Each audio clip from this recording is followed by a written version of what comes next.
following the conversation between Jesus and Nicodemus in our gospel narrative today, where Jesus explains to us the very virtue of the sacrament of baptism.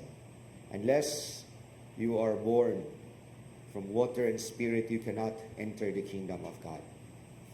Well, in fact, the very virtue of baptism that we have received defines who we are and defines our journey in the Spirit.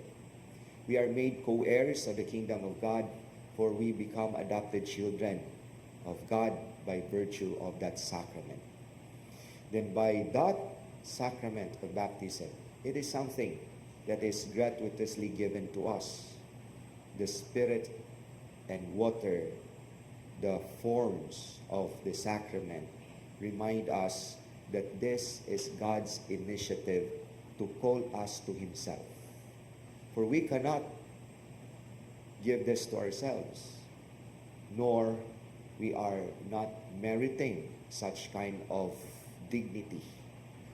But this is God's acts of inviting us to Himself, of making us His own, of letting us to share the glory of the divine life, as well as a place in the kingdom of God.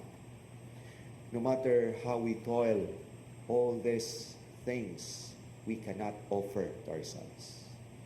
It is by God's initiative, it is by God's act of love and wanting us to be with Him, the reason of which He makes us to be His children, for us to be born again, for us to be the adopted children or sons and daughters of God.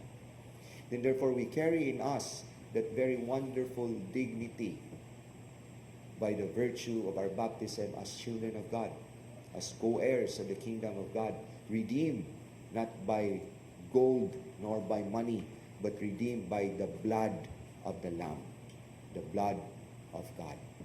And this makes us of who we are, Christians, disciples of Jesus, and the adopted children of God. We take care of that very dignity.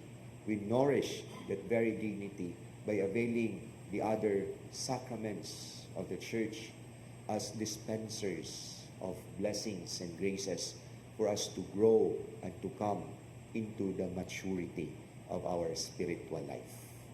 For all these things begins and commences of our being baptized by that very virtue of the gift of the water and the Spirit, where we are made children of God. Amen. Prayers of the faithful.